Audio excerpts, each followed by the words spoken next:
So the Torah tells us in Parshas Ki-Tetze, Perek Chaf Aleph, Pasuk of Gimel, V'osolin nevlasa ha'etz, ki kavar tikbareno bayom hahu. That this is the source of the mitzvah of Kfura. In fact, interesting enough, the pasuk is talking about someone who's being killed by mitzvahs based in. That's the context of the pasuk. They go, don't leave, and again we go solin nivlaso ha'etz. You're not killing them by hanging; they're already dead. Go solin like nivlaso, it's a dead body al ha'etz. Ki kavar tikbareno bayom hahu. Ki kilas elim kol. It's not Tzelem Elokim, it's not covered abriyas. And lo setami es ad mascha asher Hashem alodos nofanacha. That's part of the issue somehow. It's not the minig. The minig. Well, the reality is there are medical schools in Israel, but some are against medical schools in Israel for this reason that you can't have any kedabra. You have to, any mace has to be left over.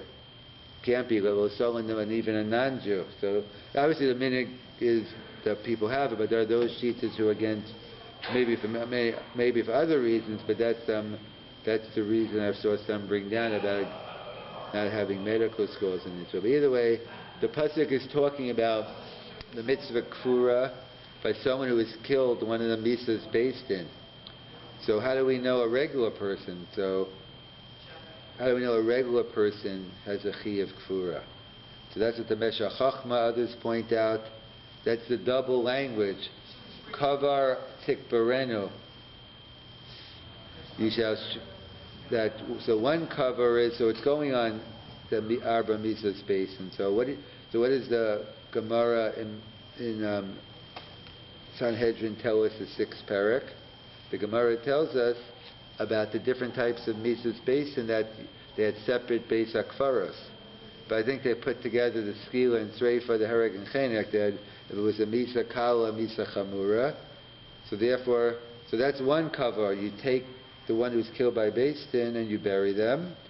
However, once it's icho habasar, as the Gemara Techazal tell us, once the body decomposes, so then it's the kapara, then you move them into a regular cemetery. So that's the pshat. So once you move them to once they have icho habasar, so therefore the kapara is there like anyone else. So then they're like anyone else, and then you take that person and bury him in a regular. So that's how we learn out the source that, and in general we find that's the Yesod Rav Hirsch has and others, that many times the Torah teaches us by the bigger chiddush, and we learn out the other one. If it would have said a regular person is buried, so maybe I wouldn't know. They don't deserve burial, Abra Mitzvah's based in. So the Torah always gives me, don't hit a rasha or whatever, or in order to make it that it applies to everyone. So either way, so that's the pasuk cover tikpareno, the double lashon that applies even to sharmeit. And in fact, the real source of the Torah is mitzvahs based in. That leads the machokas in the Gemara in Sanhedrin, I think it's Memvav, Memzayin, and Nigmaradin, on whether kfura everyone has to agree kfura on the mitzvahs based in is doraisa. What about kfura on shar mesim? Shar mesim minalan. So that's the Gemara has two ashonos. Minayin l'kfura min Torah, or minayin l'kfura, versus remez l'kfura. So that's how the Mefarshim point out. According to the day of minayin kfura, so that's saying kfura is daraisa. Remez, that's a hint that kfura perhaps is only draban. So it's a macholis in the Gemara whether kfura on a shar mesim, on a regular person, was that a din daraisa or a din drabanan. How do we paskin? So there's an interesting discussion in the Gemara about what is the nature of kfura. The Gemara goes into what is the nature of eulogies also, but what is the same issue? Is it kavod achai or kavod hamet? Why do you give a eulogy? Is it for the people who are alive that, it's therapeutic, they'll feel better, they get a chance to talk about the loved one, closure, kind of like Shiva, or do I say no? Or do I say it's kavod hamet? it's covered on mace. It's not for them, it's for the mace. So my nafkamina. Nafkamina is if the mace, that is before, if the mace tells you after he's dead, I'd listen to him. But if the mace, he wrote down before he died that he doesn't want a eulogy, then if it's covered on mace, so you don't give a eulogy. If it's covered achai, you wouldn't listen to him. So we assume it's covered on mace. A person has a right to forego a eulogy. And we say, however, but for a big Talmud Chacham or Rav or someone else, so that we say, I think it says the Jewish people were punished, for not eulogizing one of the kings properly. So what do you mean? So why were they punished? Because that's because it was covered on Melech, that he doesn't have a right to mochel that. And I think there's a story with the Nod de Yehuda, Pnei Yoshua. I might be getting the names wrong, but I think one left in their will not to give him a eulogy. Another one didn't care. He made it anyway because he says it's covered at Torah. You have to have a eulogy. So either way, but for the average person, we assume they have a right to forego the eulogy. What about Kfur? The Gemara has the same issue by Kfur. Is Kfura covered achai or is Kfura covered ames? So again, my nafkamina, who has to pay for the Kfura? And also, then, because back in the day, they used to hire, like Makona, it reminds me of like these old movies where you had like these black women singing like at these funerals. I guess they hired people to get to the mood, keep the mood of the funeral. Today we might think it's a mockery, but that's the way it was. So who has to pay for them? And also if a person says, I don't want to be buried. So if it's covered on mace, then Pashas, you have an option not to be buried. If it's covered achai, so we assume by Kfura, you don't have an option. We assume it's covered achai. In fact, it's interesting, Rambam. The Rambam says, let's say someone asks not to be buried. The Rambam writes, Ein shomin lo. He says, Ein shomin lo. So he seems to be going against the Gemara. Like the Gemara had the whole issue, covered achai, covered ames. The Rabbi might say, shomin lo. That's it, nothing to talk about. So if you're a brisker, it's a shver Gemara. But if you're not, like how could the Rambam go against the Gemara? So what's going on here? So that's what I think the Lecha Mishnah points out.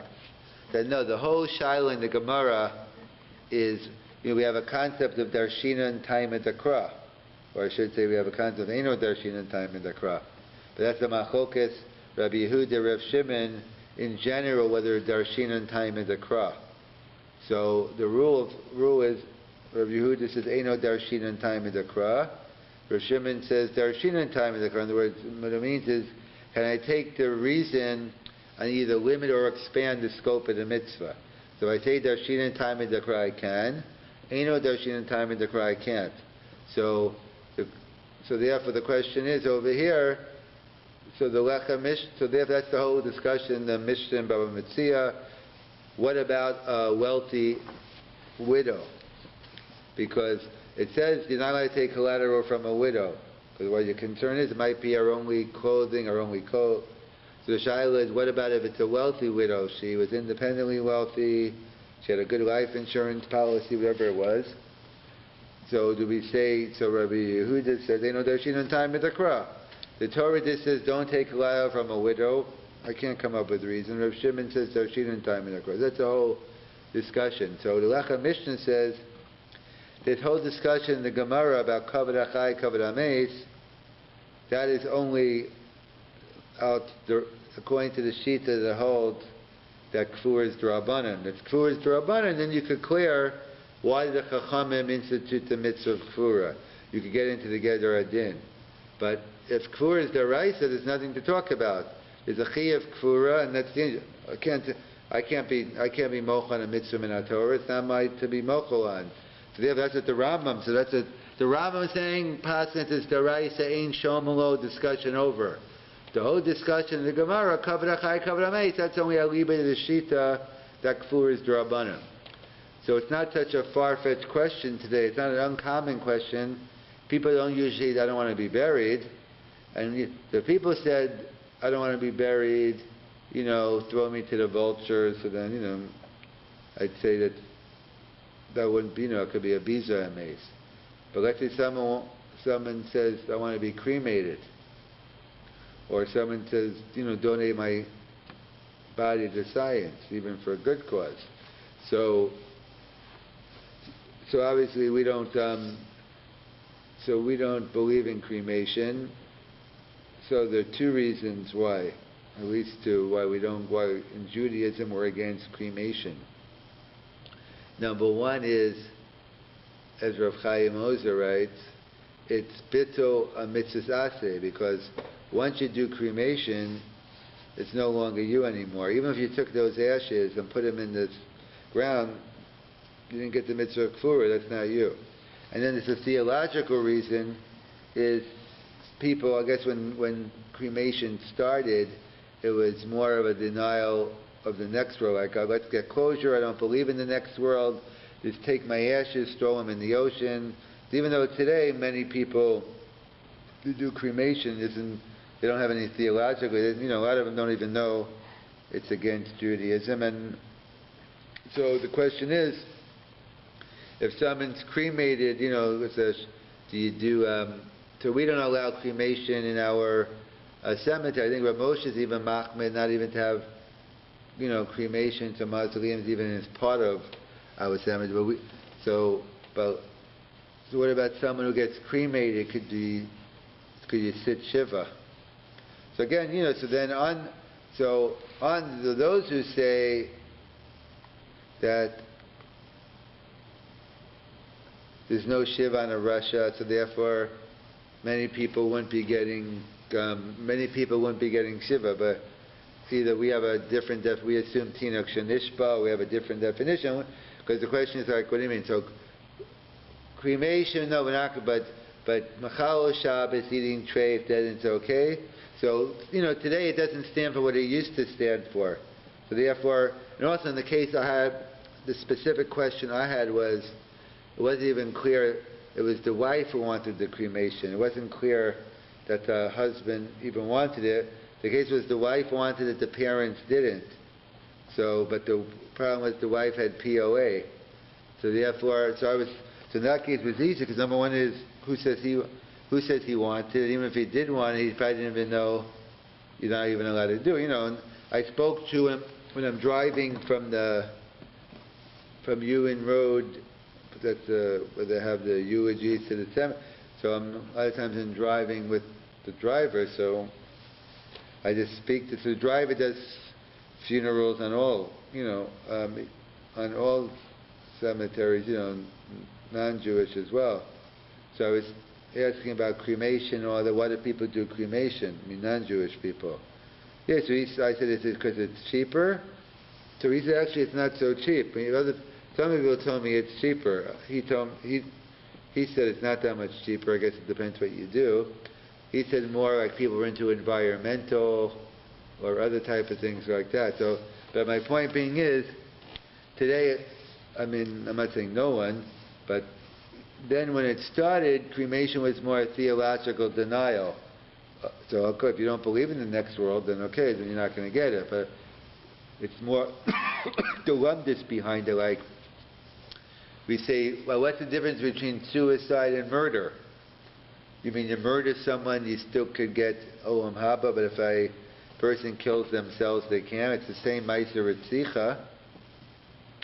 So that's what the Mefarshim point out. It's not the ma'aser ritzicha, it's the lumdus behind it. Why are you killing yourself? Because life is so bad, it's terrible here. So where are you running, from the pan to the fire? Do you believe in the next world? If you believe in schar and onish Gehenna, it's going to be a lot worse. Okay, if you don't believe in the next world, then you're not going to get it. So it's more, many times it's the lumdus behind it. It's not the specific ma'aser ritzicha. Same thing here. Cremation, obviously, it's usher, and you can't do it. But in terms of people doing, today it's not uncommon, unfortunately, to many people either they don't care, even if they don't know, or some don't care. But it's becoming a big issue today. Obviously not in the observing world, but in the Jewish non-observant world, cremation is becoming very popular in terms of that. So that's what the Rambam writes. Ein shomin lo. That, and obviously it's very hard. It's one of the things where it's very hard to explain to someone who, let's say, non-observant, but good for, wants to listen. They want to listen. They're not against burial, but I'm talking about the serious. They say, well, my parents left the wishes they want to be cremated. How could I go against? So that's a very difficult. You try to explain to them if they really would have known. But ultimately, it's not like you have a choice in the matter. They could choose to listen to you or choose not to. But I'm saying it's difficult to try to explain to people why. Because normally a mitzvah kayim divrei ames. We usually say it's a mitzvah to fulfill the words. You should listen to what your parents tell you, obviously within reason and within halacha. So that's one. It's one of the difficult things that's becoming more and more prevalent because a lot more people are going for cremation. That's what the Rambam writes. Ein shomalo, and as the Lecha Mishnah points out, the whole discussion in the Gemara is going. I'll leave it to the sheet of the Kfur is D'Rabbanan, but we paskin Kfur is D'Oraisa, and therefore there's nothing to discuss. That's what we said. Cover tikpareno. Cover is talking about the Mises basin. How do we know Shar Mesim? From the double language, they took the Mises basin and they reburied them. And the 2 days in the Gemara, Remez L'Kfura or Minayin L'Kfura. That's the whole issue about Darshinan time and Dakra. That's on a Din D'Rabbanan, but by Kfura, Kavra Achai, Kavra Ames, that's only an issue on D'Rabbanan. We assume that eulogies you have the option to forgo unless you're an Adam Gadol. Kfura you don't, and that's why if one leaves in that Tzava, in theory to do cremation, so the Rambam writes, Ein Shomen Lo, based on the mitzvah, Kavah Tikparenu Bayom Ahu.